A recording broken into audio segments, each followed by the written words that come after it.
पतिव्रताओं का धर्म महान है, जिसका वर्णन श्रुति और स्मृतियों में भरा पड़ा है। निश्चय ही पतिव्रत धर्म जितना श्रेष्ठ है उतना अन्य धर्म श्रेष्ठ नहीं है। महान पतिव्रता धर्म श्रुति स्मृति सुनोदितः यथैव वर्ण्यते श्रेष्ठो न तथा न्यस्ति निश्चितम। स्त्री को चाहिए कि अपना प्रिय पति भोजन कर ले, तब स्वयं पति भक्ति में परायण होकर भोजन करे।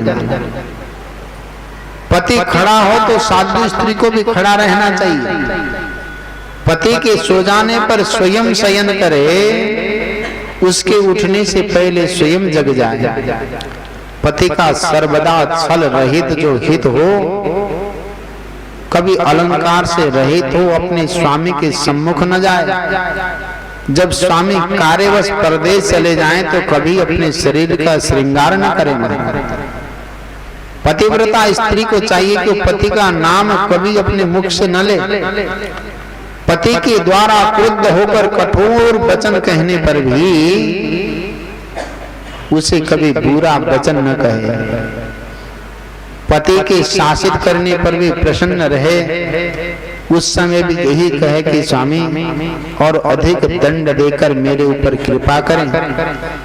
पति के बुलाने पर घर का सारा काम काज छोड़कर उसके समीप जाए। शीघ्रता से प्रणाम करके हाथ जोड़कर उनसे प्रेम पूर्वक कहे, हे स्वामी, आपने किस लिए मुझे बुलाया, कृपा करके आज्ञा दें। इस प्रकार आज्ञा को प्रसन्नता पूर्वक संपन्न करना चाहिए। घर के दरवाजे पर खड़ी होकर बहुत देर तक इधर उधर नहीं देखना चाहिए। न तो बिना पति के परमिशन के किसी दूसरे के घर जाना चाहिए। किसी का भेद लेकर किसी अन्य के सामने उसको प्रकाशित न करे। आदाय तत्त्वं यत् किंचित कस्मै चिन्नार्पयत् क्वचित्। बिना कहे ही पति के लिए पूजन की सामग्री प्रस्तुत करे और पति के हित के लिए निरंतर अवसर की प्रतीक्षा करते रहे। पति की आज्ञा के बिना कभी भी तीर्थ यात्रा के लिए न जाए और किसी समाज तथा उत्सव को देखने के लिए भी न जाए। जिस स्त्री को तीर्थ यात्रा की इच्छा हो वो अपने पति के चरणोदक में सभी तीर्थ एवं क्षेत्र निवास करते हुए जाए। भुज्यासा भर्तरुचिष्ट मिष्ट मन्नादिकं च यत् महाप्रसाद इत्युक्त्वा पति दत्तं पतिव्रता। अपने पति के भोजन करने के बाद उसका उच्छिष्ट जो भी अन्न हो, पति के द्वारा प्रदत्त महाप्रसाद समझकर पतिव्रता स्त्री को ग्रहण करना चाहिए। देवता, पितर, अतिथि, सेवक, गौ, भिक्षुक को बिना दिए कभी भी भोजन ग्रहण नहीं करना चाहिए। घर की समग्र सामग्री ठीक तरह से रखे, नित्य उत्साह युक्त सावधान रहे, अधिक व्यय न करे। इस प्रकार सर्वदा पतिव्रत धर्म का पालन करें। पति की आज्ञा के बिना कोई उपवास और व्रत न करे, क्योंकि उसका फल नहीं मिलता, उसे नरक की प्राप्ति होती है। सुख पूर्वक आनंद से बैठे हुए अपनी इच्छा से रमण करते हुए पति को आवश्यक कार्य आ पड़ने पर भी न उठाए। पति क्लीब हो, दुर्गति में पड़ा हो, वृद्ध हो, रोगी हो, सुखी दुखी चाहे कैसा भी हो, अपने ऐसे पति का स्वप्न में भी अपमान न करे। मासिक धर्म आने के बाद 3 दिन तक 3 रात तक अपना मुख पति का दर्शन न कराए। जब तक चौथे दिन स्नान से शुद्ध न हो तब तक अपने मुख से एक भी शब्द न निकाले, मौन रहे। सुवाक्यं श्रावयं नापे यावत् स्नानान्न शुद्धते। ऋतु स्नान करने के पश्चात पति का ही मुख देखे, कभी अन्य का मुखमंडल न देखे। पति के न होने पर पति का ध्यान करके सूर्य का दर्शन करे, अथवा मनसी ध्यात्वा पतिम भानुम विलोकये। पति के आयु की इच्छा करने वाली पतिव्रता स्त्री को हरिद्रा, कुमकुम, सिंदूर, काजल, तांबुल, मांगलिक आभूषण, केशों का संस्कार, केश वास बनाना, हाथों में कंगन, कानों में कर्णफूल नित्य धारण करना चाहिए। इसका परित्याग कभी भूलकर भी नहीं करना चाहिए।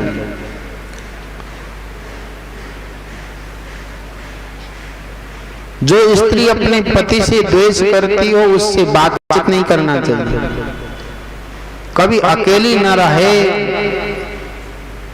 और कभी भी किसी जलाशय में हो या जल के सन्निकट नग्न होकर स्नान नहीं करना चाहिए।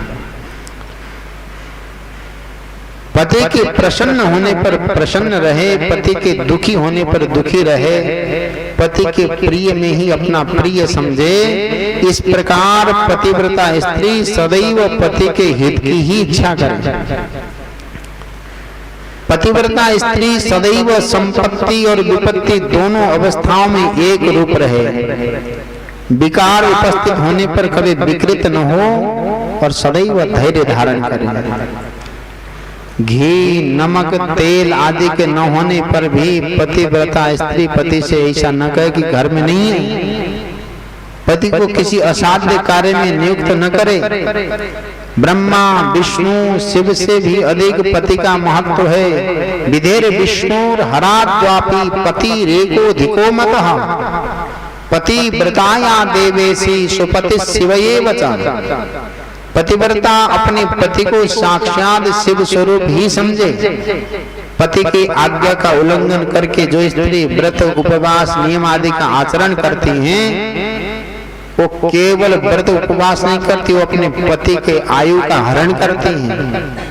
पति की आज्ञा से ही करना चाहिए। और ऐसा कोई पति नहीं है सनातनी जो इन धर्म कर्म के लिए अपनी धर्मपत्नी को रोके। व्रतोपवास नियमम पति मुल्लंघ याचरेत, आयुष्यम हरते भर्तुर मृता निरय मृच्छति। पति की आज्ञा के विपरीत इन कर्मों को नहीं करना चाहिए, इससे फल विपरीत मिलता है। पति की आयु की हरण होती है और मृत्यु के बाद नरक की प्राप्ति होती है। जो स्त्री क्रुद्ध होकर पति के कुछ कहने पर उसका प्रत्युत्तर देती है, उक्ता प्रत्युत्तरम दद्यात् या नारी क्रोध तत्परा, शरमा जायते ग्रामे श्रीगाली निर्जने बने। पति के मुंह में मुंह लगाने वाली, सदैव प्रत्युत्तर देने वाली निर्जन वन में जाके सियारनी बनती है महाराज, श्रीगाली। इसलिए स्त्री को चाहिए कि पति से ऊंचे स्थान पर न बैठे, दुष्टों के समीप न जाए, कभी भी पति से कातर वाक्य न कहे, किसी की निंदा या आक्षेप युक्त बात न कहे, दूसरों से ही कलह का परित्याग करे, गुरुजनों के समीप कभी जोर से न बोले और जोर से न हंसे महाराज। गुरुनाम सन्निधौ क्वापि नोच्चर ब्रुव्यान न वै हंसे।